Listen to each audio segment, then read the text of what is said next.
Welcome back. It's Monday. Hope everybody had a great weekend. We had UFC 312 just wrap up as well as the Super Bowl. So, plenty of activity going on this weekend, guys. And let's dive right into it. Let's see how I did with the wins and losses and how much money I came out on top or lost this week on the pay per view. So, that being said, guys, I have the card pulled up right here in front of us. The card did start off with Jake Matthews versus Prado. And I said we were just going to, this one was so close on the odds. And that because of that, we were going to go with the betting favorite, just to place a minimum bet there because we weren't going to win much. But hey, we still got to win. Put $7 back in the bank there. I think $7.04 is what we walked away with. Now, I went in pretty confident feeling since this one was also a coin flip. We were going to roll with the betting odds, and Bellator was going to get this done for us. And even when going into the decision, I thought so as well, but the ref saw it otherwise. Gave that a draw. Fortunately for me, DraftKings gives that $5 back, guys. So we are still doing pretty good. Money in the bank, at least a few dollars going into the next fight night. And that's what we're going for, at least to have something to play with on some of those fight nights. But I put $10 on Tafa because I really thought Pallison was going to get that undefeated curse and he was going to lose his O. But man, did he make quick work of Tafa. Tafa, man, really let me down. Thought I was going bigger on the bets, thinking this was going to be a short thing. They were bringing in an Australian, being in Australia, and man, did he get finished. Well, unfortunate as that is, we lose $10 on that one. And I still had big money out on the table, though. My biggest bets were on the Wei Lee Tatiana fight as well as the DDP Strickland fight. $65 up for grabs. That's $20 on parlay bets for both the Strickland and Wei Lee fight, and then $45 on each of those. Now that mean I went 50-50 on the card because of the draw. If it wouldn't have been a draw, I would have either done a lot poorer or a little better. But because my parlay bets on the co-main and the main were that there was not going to be a decision, there was going to be a finish of some sort. We lost both of those parlay bets. So that was $20 down the drain. But Wei Lee, I put $45 on Wei Lee, saying Wei Lee was going to turn it around, do it for us. And guess what? Wei Lee did it. And her being the underdog and me knowing that she was going to get it done and being so confident, she gave us a good chunk of money back. Unfortunately, I thought we were going to see the Strickland from the first fight. We saw half that output and we lost all that money. However, guys, look, I've got DraftKings pulled up right here. And what we can see is I have $102.04. Now, this was $90 from the Wei Lee fight. Big wins there, but we didn't get those parlays. But we got the $5 back on the draw from the Bellator fight.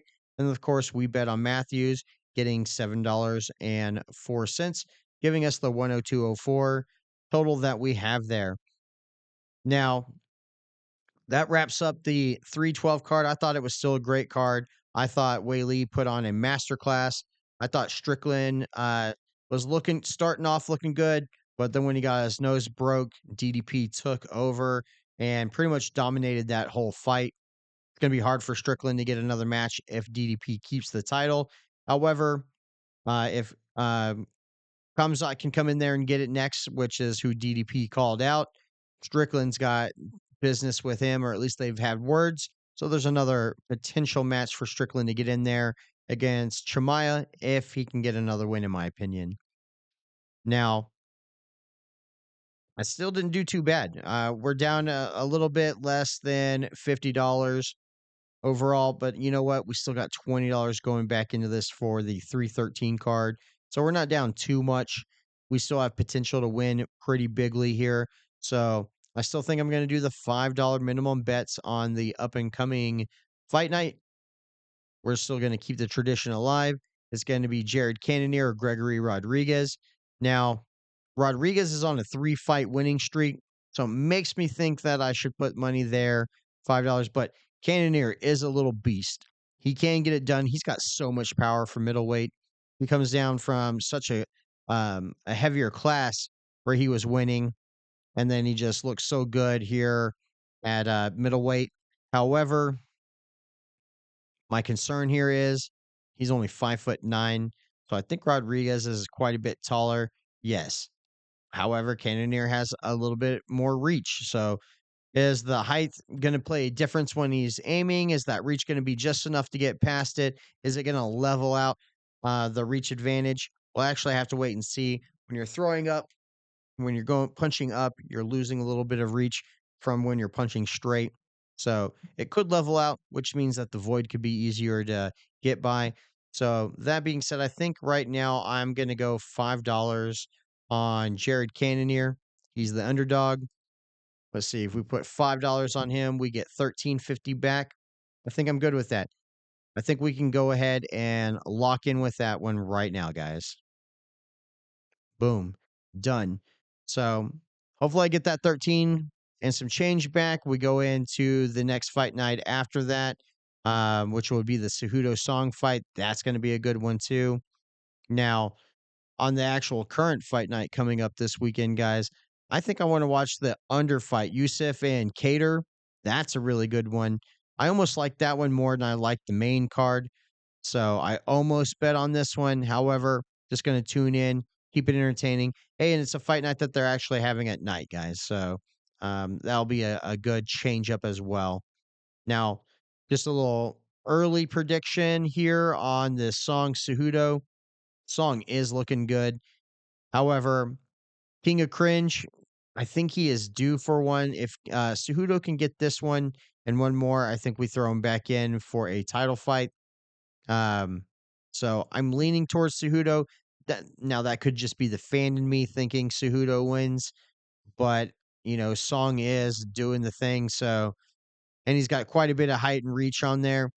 So we may switch that over to Song. Let's see how we do on the Cannonier fight. If we come out on top, maybe I'll throw a little bit bigger than the normal $5 minimum out there. Maybe I'll go 10 or 5 plus whatever change we have to make it an even number on the betting odds. Now, again, I just wanted to show you guys that we did have 102. We're back down to 97. We're still gonna put some money in for the next pay-per-view, so we got plenty to play with. Let me know how you guys think on the Cannonier fight. You think Cannonier's got it, or has Rodriguez got it? What do you guys think about the undercard on that one, the co-main, that Cater fight versus Yusuf? And do you think that should have been the main fight?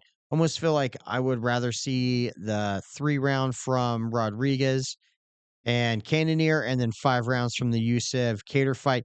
Cater, man, he's got so much energy. He's ready to get bloody. You could get a fight of the night out of that fight. So, or fight of the year contender out of that one, if not just fight of the night.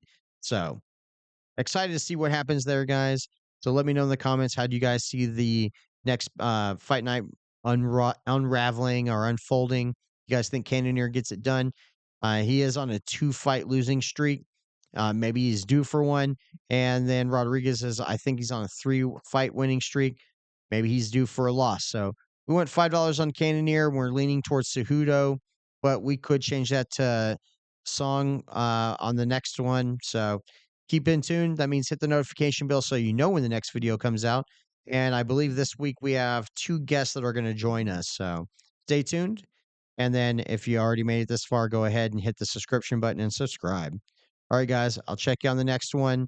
I love losing my money for you guys and winning my money for you guys. So stay tuned. Help me grow the channel, guys. Peace out.